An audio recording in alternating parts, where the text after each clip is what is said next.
ಹುಲ್ಸೂರು ಸಮೀಪದ ರಾಷ್ಟ್ರೀಯ ಹೆದ್ದಾರಿ 172ರ ಮೇಲೆ ಸ್ಕಾರ್ಪಿಯೋ ವಾಹನ ಹಾಗೂ ಬೈಕ್ ಮಧ್ಯೆ ಭೀಕರ ಅಪಘಾತ, ದ್ವಿಚಕ್ರ ವಾಹನ ಸವಾರ ಸಾವು. ಭಾಲ್ಕಿ ಲಾತೂರ್ ರಾಷ್ಟ್ರೀಯ ಹೆದ್ದಾರಿ 172ರಲ್ಲಿ ಬರುವ ಹುಲ್ಸೂರು ಪಟ್ಟಣದ ಸಮೀಪದ ಅಂತರ್ಭಾರತಿ ತಾಂಡಾ ಕ್ರಾಸ್ ಹತ್ತಿರದ ಮುಖ್ಯ ರಸ್ತೆಯಲ್ಲಿ ಸ್ಕಾರ್ಪಿಯೋ ವಾಹನ ಹಾಗೂ ಬೈಕ್ ಮಧ್ಯೆ ಭೀಕರ ಅಪಘಾತ, ದ್ವಿಚಕ್ರ ವಾಹನ ಸವಾರನ ಸಾವು ಆಗಿರುವ ಘಟನೆ ಮಂಗಳವಾರ ಮಧ್ಯಾಹ್ನ ಜರುಗಿದೆ. ಹುಲ್ಸೂರು ಗ್ರಾಮ ಪಂಚಾಯಿತಿ ಅಧೀನದಲ್ಲಿ ಬರುವ ಅಂತರ್ಭಾರತಿ ತಾಂಡದ ನಿವಾಸಿ ಸಂದೀಪ್ ತಂದೆ ಜೀವಾಲಾಲ್ ರಾಠೋಡ್ ವಯಸ್ಸು 31 ಹೊಂದಿರುವ ದ್ವಿಚಕ್ರ ವಾಹನ ಸವಾರನಾಗಿದ್ದು ಹೆಚ್ಚಿನ ಚಿಕಿತ್ಸೆಗಾಗಿ ಬ್ರಿಮ್ಸ್ ಆಸ್ಪತ್ರೆಗೆ ಹೋಗುವ ರಸ್ತೆ ಮಧ್ಯೆ ಸಾವನ್ನಪ್ಪಿರುವ ಘಟನೆ ಜರುಗಿದೆ. ಹುಲ್ಸೂರು ಪಟ್ಟಣದ ಹೊರವಲಯದಲ್ಲಿ ಬರುವ ಹುಲ್ಸೂರು ಅಂತರ್ಭಾರತಿ ತಾಂಡಾ ಕ್ರಾಸ್ನ ಹತ್ತಿರದ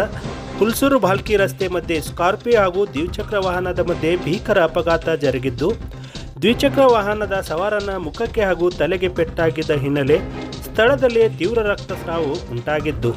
ಸ್ಥಳದಲ್ಲಿದ್ದ ಸಾರ್ವಜನಿಕರ ಸಹಾಯದಿಂದ ಹುಲ್ಸೂರು ಸಮುದಾಯ ಆರೋಗ್ಯ ಕೇಂದ್ರಕ್ಕೆ ತಂದು ಪ್ರಥಮ ಚಿಕಿತ್ಸೆ ನೀಡಿ ತಲೆಗೆ ಹೆಚ್ಚು ಪೆಟ್ಟು ಆಗಿರುವ ಹಿನ್ನೆಲೆ ತುರ್ತು ಚಿಕಿತ್ಸೆಗಾಗಿ ಬೀದರ್ನ ಬ್ರಿಮ್ಸ್ ಆಸ್ಪತ್ರೆಗೆ ಸರ್ಕಾರಿ ಆಂಬ್ಯುಲೆನ್ಸ್ನಲ್ಲಿ ತೆಗೆದುಕೊಂಡು ಹೋಗುವ ರಸ್ತೆ ಮಧ್ಯೆ ಸಾವನ್ನಪ್ಪಿರುವುದಾಗಿ ತಿಳಿದು ಬಂದಿದೆ. ಸ್ಕಾರ್ಪಿಯೋ ವಾಹನ ಸವಾರರು ತುಳಜಾಪುರ ದೇವಿಯ ದರ್ಶನ ಪಡೆದುಕೊಂಡು ಹುಲ್ಸೂರು ಮಾರ್ಗವಾಗಿ ಬೀದರ್ ಹೋಗುತ್ತಿರುವಾಗ ಹುಲ್ಸೂರು ಅಂತರ್ಭಾರತಿ ತಾಂಡಾ ಕ್ರಾಸ್ನ ಮುಖ್ಯ ರಸ್ತೆಯ ಹತ್ತಿರ ಈ ಘಟನೆ ಸಂಭವಿಸಿರುವುದಾಗಿ ಮಾಹಿತಿ ತಿಳಿದು ಬಂದಿದ್ದು, ಹುಲ್ಸೂರು ಪೊಲೀಸ್ ಠಾಣೆಯಲ್ಲಿ ಪ್ರಕರಣ ದಾಖಲಾಗಿದ್ದು ತನಿಖೆ ಮುಂದುವರೆದಿದೆ ಎಂದು PSI ಶಿವಪ್ಪ ಮೇಟಿರವರು ನಮ್ಮ ಹುಲ್ಸೂರು ಅಪ್ಡೇಟ್ಸ್ಗೆ ಜೊತೆ ಮಾತನಾಡಿ ಮಾಹಿತಿ ನೀಡಿದ್ದಾರೆ.